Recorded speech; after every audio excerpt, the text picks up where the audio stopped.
I had just finished setting the last panel of triple-glazed polycarbonate when I heard her heels clacking up the gravel drive like a storm warning. I turned around, wiping my hands on my jeans, and there she was, Tamara Aldridge, president of the Willow Creek HOA, clutching a clipboard like it came with a badge and a gun. "You can't just build that," she snapped, jabbing her pen at my greenhouse like it had personally insulted her. I yawned. "Morning to you too, Tamara." "I'm serious, Graham," she continued, stepping closer. "That structure violates Article 37, no unsanctioned outbuildings without HOA architectural review." I leaned against the greenhouse frame. "Tamara, my property's not in the HOA, you know that."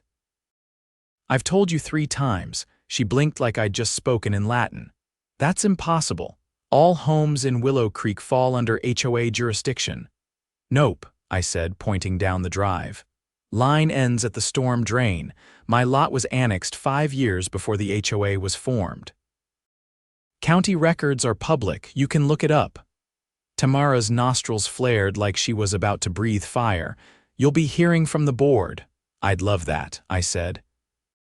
"They can send me a fruit basket while they're at it." She stormed off, muttering about non-compliance and unauthorized construction, while I went back to installing the solar fans on the greenhouse roof. Tomatoes weren't going to grow themselves. 2 days later, I was inside the greenhouse adjusting the grow lights when I saw the red and blue lights flash off the panels. I stepped outside and there she was again, arms crossed triumphantly, standing next to a deputy sheriff. "You're trespassing on HOA property," Tamara declared. "I told you he was violating multiple codes." The deputy, a tall guy with a mustache and the kind of calm that only comes from years of dealing with nonsense, turned to me. "You Graham Hayfield?" "Yeah, that's me." "You got ID?" I handed it over. He glanced at it, then looked back at Tamara. "Ma'am," he said slowly, "this property is not under the jurisdiction of the Willow Creek HOA." Tamara's mouth opened, but no sound came out. "I checked the parcel number on the way here," the deputy continued. "It's county land. HOA rules don't apply here." But he's building a structure," she sputtered, pointing again at the greenhouse. "It's an eyesore." "Not illegal," the deputy said. "Greenhouses are allowed under county code. As long as it's not over 15 feet tall or blocking easements, it's fine." Tamara's face was turning a shade of red usually reserved for emergency exits. "I'm going to suggest you stop calling 911 over civil matters," the deputy added. "You do it again, and we're going to have a different kind of conversation." She looked like she wanted to argue, but instead spun on her heel and marched back to her Lexus like she was walking away from a crime scene. As the lights disappeared down the road, I turned back to the greenhouse and whispered to the tomato seedlings. "Well, boys, looks like we're officially open for business." HOA story HOA stories Homeowners Association stories. The rain started that night. Not a soft drizzle, but a steady, drumming downpour that turned the clay-heavy soil into rivers of orange sludge. I was in the workshop behind my house tuning up an old generator I planned to use for backup greenhouse power when my phone buzzed. Unknown number. "Graham Hayfield," the voice asked, flat, official, speaking. "This is Officer Delaney, County Code Enforcement. We've received a complaint about an illegal utility hookup on your premises. Mind if I come by tomorrow morning?" My jaw clenched. "Sure." "I'll have coffee ready." He hung up without fanfare. I stared at the wall for a minute, then looked at the generator. It wasn't even connected yet. Tamara was escalating, and she'd found someone else to weaponize. By 8 the next morning, Delaney was at the edge of my gravel drive. He was thin, with a clipboard under one arm and a plastic poncho that didn't quite keep the rain out. His boots sank slightly in the mud. "Let's get to it," I said, leading him behind the house. "You'll want to see this first." The generator sat where it had the night before, untouched, still in pieces. I hadn't even filled the tank. He knelt, examined the wiring, then stood. "Not hooked up," he said. "Nope." He nodded, made a few notes, then looked toward the greenhouse. "That what this is about?" "Probably." He stepped inside, ducking under the low frame. The air was thick with humidity, the scent of soil and young plants. He walked the perimeter, inspecting the mount's ventilation system and LED rigging. "Nice work," he said quietly. "Thanks." Outside again, he checked his notes. "There's nothing here that violates county code, no permits needed, no infractions, but I gotta say, the volume of complaints tied to this address is unusual." "How many?" 7 in 4 days. "Noise, zoning, electrical, even a flood risk." I stared at him. "Flood risk," claim said runoff from your greenhouse was threatening adjacent properties. He didn't need to say who filed it. "I built a French drain around the base," I said. "And I've got video showing it channels water into the swale behind my lot." "You record everything?" I pointed to the small camera mounted under the eave. "After the third complaint, I figured I better start." He nodded again. "Mind sharing the footage?" "If this keeps up, I'll need to file a formal report."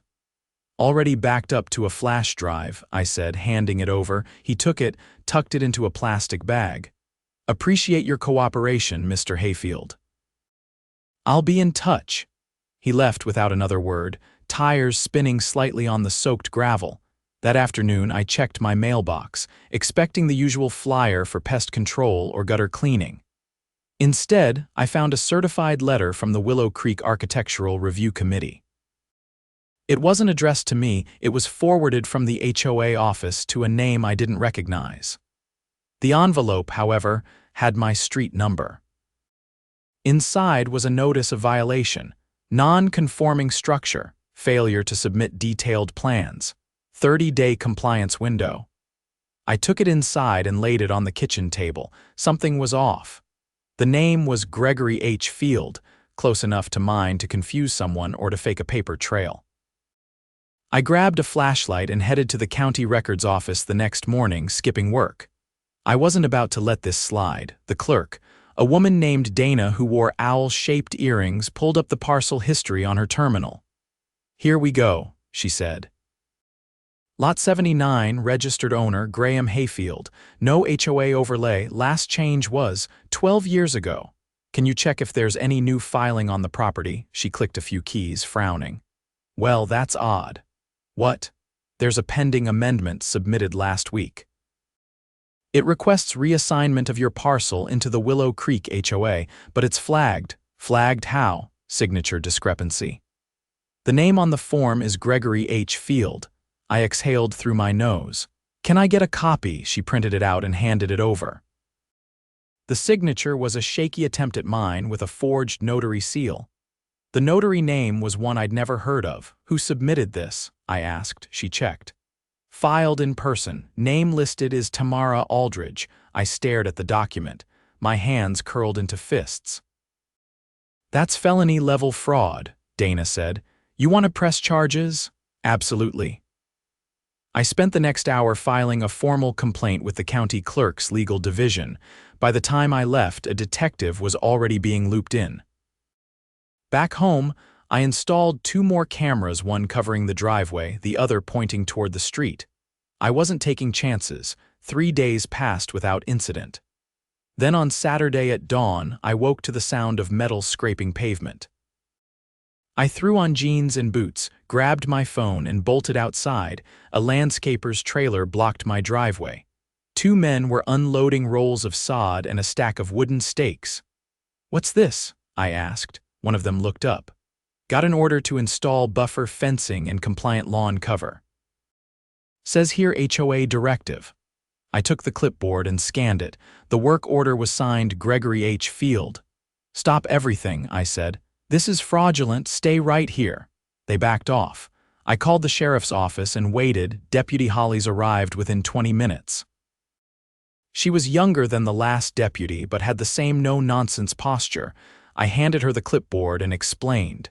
She called it in, then turned to the workers. "You're gonna want to pack that up. You've been misled." They didn't argue. They were gone in under 10 minutes. Hollies turned back to me. "Looks like someone's doubling down." "I've already filed a fraud complaint," I said, "and I've got footage of them dropping this trailer. Send it to me. We'll add it to the case." By Monday, I got a call from Detective Morrow, County Property Crimes. He wanted a meeting. We sat down in his office, a windowless room with maps on the walls and a faint smell of stale coffee. "We've confirmed the notary seal on the reassignment document is forged," he said. "And the notary ID belongs to a woman in Nevada who reported her stamp stolen last year. So what happens now? We're issuing a summons for Miss Aldridge. Attempted property theft via fraudulent transfer is a Class C felony. She'll be arraigned pending review." I nodded slowly. "How long does that process take? Depends. But the DA's office wants to make an example." Outside the station, the air felt lighter. For the first time in weeks, I felt like I was the one holding the reins. 2 days later, I got another certified letter, this time from Tamara's lawyer. It threatened civil action for character defamation and interference with neighborhood governance. I laughed. The letter was printed on cheap stock and misspelled my name. I didn't respond. Instead, I handed it over to Detective Morrow, who added it to the evidence file. Then I called my cousin, Elise. She was a land use attorney in the state capital and had a reputation for chewing through municipal red tape like a wood chipper. "Sounds like she's trying to backpedal into plausible deniability," Elise said over the phone. "Tell me you've got everything documented, all of it." "Good. Because once that arraignment hits the local registry, you're going to see panic. Desperate people make stupid moves." That night, I replaced the camera SD cards and backed everything up to an encrypted cloud drive. I wasn't fighting shadows anymore. I had names, dates, and a growing list of violations. The next morning, a moving truck showed up 2 doors down. Tamara's curtains fluttered, but she didn't come outside. I watched from the porch as her neighbors, an older couple who'd lived there since the 90s, loaded boxes in silence. Later that evening, I walked over to say goodbye. "Why are you leaving?" I asked. The husband, Carl, hesitated. "We've had enough." "She's been trying to fine us for our chimney paint. Says it's non-neutral, we're not even subject to her rules. But she makes it hell." His wife handed me a folded piece of paper. "She left this on our porch last week." It was a handwritten list of expected visual standards, with Tamara's name scribbled at the bottom and a threat of escalated enforcement. I handed it back. "Take care of yourselves. You too," Carl said. "You're not the only one fighting." As their truck pulled away, I looked up at Tamara's house. The porch light flicked on, then off again, like a warning, or maybe a mistake. Either way, I wasn't blinking first. 2 weeks passed with no sign of Tamara. Her blinds stayed closed, her Lexus unmoved. The usual morning jogs she used to parade around the neighborhood, clipboard in hand like a monarch inspecting her realm, had vanished. But the absence didn't feel like peace. It felt like something winding up. I spent the time quietly. Finished the irrigation system in the greenhouse. Filed the paperwork Elise had prepped to mark my property as HOA exempt in the county's online zoning portal. I even dug out the original subdivision map from a dusty box in the attic, hand-drawn, dated 1987, with my parcel clearly marked outside the shaded HOA boundary. I laminated it and hung it in the workshop. A trophy, in a way. Then, early one Thursday morning, I heard the sound of tires on gravel. Not just one car, several. I stepped outside just as a convoy of 3 county vehicles pulled into the dead-end street. 2 unmarked sedans and 1 forensic van. One of the sedans parked directly in front of Tamara's house. A man in a navy sport coat stepped out, followed by another in plain clothes carrying a black case. The van's side door slid open, and out came a woman with a camera rig slung over her shoulder. I stayed back, leaned on my fence post, and watched. Tamara's door opened after a few seconds of knocking. She looked thinner, her hair pulled tight, face pale. The man in the sport coat introduced himself, Detective Morrow. I recognized the voice, even from across the street. He held up a folder, said something, and Tamara's expression changed. Her arm dropped from the doorframe. Her mouth moved, but her voice didn't carry. Then she stepped aside, and they entered. The woman with the camera followed. I didn't need to wonder long. My phone buzzed a few minutes later. "Graham," It's Elise. You're not going to believe what just came through the county docket. Try me. Tamara Aldridge is being investigated for evidence tampering and falsifying public records. Turns out she didn't just forge your parcel reassignment, she's been submitting altered documents to the HOA registry for years, including fake architectural approvals and forged signatures from former board members. One of them's been dead since 2018. I paused. How does that even happen without someone noticing? She had access. She's been on the board since it was formed, and apparently she kept the HOA's physical records in her own home instead of the clubhouse. That's what triggered the investigation. Someone new on the board got suspicious when a resident tried to get a copy of their own appeal and was told it never existed. I looked across the street. A second team had joined the search. They were carrying boxes out now, binders, file folders, armloads of yellow envelopes. Think they'll charge her. She's already been indicted. Grand jury approved it yesterday. You'll get a subpoena. They'll want your footage, your documents, everything. I've got it ready. Good. Oh, one more thing. You're not the only one she targeted with that forged reassignment trick. 3 other properties. 2 of them were forced into paying fines for non-compliance. I gripped the fence tighter. Unbelievable. Believe it. And it's going to blow wide open. By late afternoon, the neighborhood was buzzing. People who hadn't spoken more than a wave in years were standing in clusters, murmuring. One man, a retired postal worker named Dave, limped over with a folded lawn chair and sat next to me. You see them carrying out those boxes? I saw. Bet half of them are just notes she wrote to herself saying she's queen of the block. She ever come after you? Dave chuckled without humor. She fined me $1,300 for having a shed door that wasn't the approved shade of taupe. I painted it the exact color on the swatch card she provided. Know what she told me? Lighting alters perception. I shook my head. You appeal it. Didn't get the chance. She told me the appeal form was out of date and the new one hadn't been created yet. I didn't know whether to laugh or punch something. Later that evening, after the county crew had packed up and left, I was back in the greenhouse checking the humidity levels when I heard footsteps on gravel behind me. I turned expecting another neighbor. Instead, it was a man in a tailored gray blazer holding a briefcase. Mr. Hayfield, that's me. I'm Mark Ralston. I've been appointed interim legal counsel for the Willow Creek HOA. Would you have a moment? I stepped out and closed the greenhouse door. I'll be honest, Mr. Ralston, that's a brave badge to wear right now. He offered a dry chuckle. I'm here because the new board, what's left of it, wants to talk resolution. The HOA is facing multiple lawsuits, including potential class action. And well, your name's come up more than once. Did it now? They're asking whether you'd be willing to attend a special meeting this weekend. Not as a resident under their jurisdiction, of course, but as someone falsely targeted. They want to offer full public acknowledgement of wrongdoing and propose a settlement for damages. I folded my arms. Why the sudden olive branch? Ralston glanced down the street. Because the DA has subpoenaed every board member who failed to report Tamara's conduct, and because your video evidence is going to be central in at least 2 cases. Saturday, you said, 2 o'clock, Community Hall, I'll be there. He left without another word. Saturday arrived with unseasonably clear skies.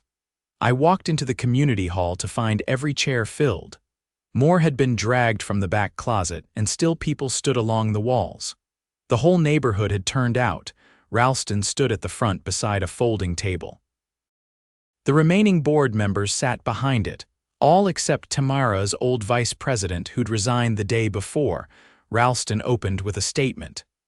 Calm, measured, legal. He acknowledged acts of fraudulent governance, systemic abuse of process, and unauthorized enforcement. Then he invited me to speak. I kept it simple. I described what had happened, the fake reassignment, the forged name, the landscapers, the sheriff's visits, the complaints, the paperwork. I explained how I'd documented everything from the moment Tamara stepped onto my driveway with her clipboard. I ended with this. I didn't ask to fight anyone. I just wanted to grow tomatoes. But when someone tries to rewrite the rules around you, when they weaponize a system that's supposed to protect people, you don't just let it happen. You stand up, and you make sure it doesn't happen again. The room was silent when I sat down. Then, slowly, applause began. Tentative at first, then building. Not loud or dramatic, just steady. Solid. Afterward, people came up to me, thanked me, asked for copies of the zoning forms I'd used to declare HOA exemption, said they were reconsidering their own property agreements. That night, I sat on the porch with a beer and watched the stars come out. Across the street, Tamara's house was dark again. A for sale sign had gone up that morning, planted by some out-of-town realtor. No lights on. No cars, no sign of life. I didn't feel triumphant. I felt settled. Like the ground had stopped shifting beneath my boots. The tomatoes were coming in strong. Next week, I'd plant cucumbers, maybe even a fig tree down near the fence, and this time nobody was going to tell me I couldn't. I woke to the sound of a delivery truck easing down the gravel, tires crunching over the morning mist. It was barely light out, dew still clinging to the greenhouse glass. I stepped onto the porch with a mug of black coffee and watched as the driver hoisted a long wooden crate from the back of the truck and wheeled it up my walkway. "You Hayfield?" he asked, glancing at a tablet. "That's me. Signature right here." I signed, and he lowered the crate beside my front steps. As soon as he left, I pried it open with a crowbar. Inside was a sleek weather station I'd ordered weeks ago, a full setup. Anemometer, rain gauge, soil sensors, the works. I planned to use it for optimizing greenhouse conditions, but it had another purpose now. After everything that had happened, I wanted full environmental logs to support my runoff reports. I spent the better part of the morning installing the station at the far end of the lot, well clear of any easements. It took a few hours to run the cables and calibrate the sensors, but by mid-afternoon, I had real-time data streaming to a dashboard on my desktop. Around 4, I heard a knock at the door. I opened it to find a woman in her 50s, dressed in jeans and a faded denim jacket. Her hands were calloused, her eyes clear and direct. "You're Graham Hayfield?" she asked. "Yes, I'm Mindy Weiss. I just got appointed to the new HOA Oversight Committee, county mandated. I'm not here to hassle you." "Good to know," I said, stepping aside. "You want to come in?" She shook her head. "No need. I just wanted to ask you something face to face. We're reviewing all the prior board's financials." "Did Tamara ever demand money from you directly?" "No," I said, frowning. "Why?" "We found something strange. Personal checks deposited into an account she controlled marked as compliance fines, but the payees weren't in the HOA either." "You're not the only one she tried to rope in." I leaned against the doorframe. "You have names? We're compiling a list. So far, 6 residents, all of them live on the fringe lots that were never formally annexed. Are you working with the DA? We're feeding them everything." I nodded. "If you need statements, I've got timestamps, footage, and the original county plat map." Her eyes lit up. "That map might be key. We're trying to prove Tamara redrew boundaries on internal HOA documents ones never submitted to the county. That's fraud, but it becomes something else entirely if she used that to collect money." "How much are we talking?" "We're still adding it up. So far, almost $70,000, I whistled. "That's not just overreach, that's criminal enterprise." She nodded grimly. "We think she had help." After Mindy left, I pulled up the video archives and began sorting through every interaction I'd had with Tamara over the last few months. I flagged one in particular, just a few seconds long, where she referenced enforcement thresholds during one of her many unsolicited visits. At the time, it had sounded like self-important jargon. Now, it looked a lot more deliberate. I clipped the file and sent it to Detective Morrow with a note. Within an hour, he called. "That clip changes things, Graham. We've just confirmed that Tamara altered HOA maps and assessment models to match her fake jurisdiction expansion. She then used that to issue what she called preemptive warnings, which were followed by monetary demands. So she created a fake HOA map and fined people based on it." "Exactly. and that crosses the line from civil misrepresentation into racketeering. I blinked. You're saying RICO? Yes. We've got the green light to pursue it. The county DA is coordinating with the state. This just went from local fraud to organized criminal charges. I paced the porch, heart pounding. What do you need from me now? Everything you've got. Every printed notice, every digital file, every recording. We want to show a pattern and you're ground zero. I spent the evening compiling it all. Elise, ever the legal powerhouse, helped me organize the files into folders with cross-reference dates and a master index. By midnight, we had a 6 GB zip file uploaded to the secure state server. The next day, I got a call from an assistant attorney general. They were convening a task force to investigate not just Tamara, but other HOAs statewide using similar tactics. Mine had become the test case. 2 weeks later, the charges were announced: wire fraud, mail fraud, falsifying public records, conspiracy, and racketeering. Tamara was arrested at her sister's home 2 counties over. They'd found over 100 fake notices, bank records showing diverted payments, and a flash drive with edited parcel maps. The fallout was swift. 3 former board members were indicted for complicity. The HOA's bank accounts were frozen. A court-appointed receiver took over operations. But the biggest change came from the county. They launched a public audit of all existing HOAs, requiring them to submit verified boundary documents, financial reports, and proof of member consent. Over 30 HOAs failed the audit in the first month. I got a letter from the state thanking me for my documentation. Elise got a consulting offer to assist in rewriting HOA regulatory language she accepted. As for me, I didn't go back to normal. Not exactly. But I returned to my soil, my seedlings, and my greenhouse. The weather station logged its data quietly in the background, and I added a trellis for climbing beans along the southern wall. Neighbors started dropping by not just to talk about the case, but to ask about composting, irrigation tips, how to handle aphids. The community, once fractured by fear and fines, was slowly knitting itself back together. One evening, just after sunset, I stood outside with Carl, who had returned after hearing the news. He looked around at the quiet street, at the children playing without worry, at the porch lights flickering on one by one. "You did all right, Graham," he said. "You turned the whole thing around." "I just wanted to grow some tomatoes," I said. He chuckled. "Yeah. And you ended up plowing the whole field." We watched the stars come out, the air thick with honeysuckle and summer promise, the shadows of the past finally burned away by the truth.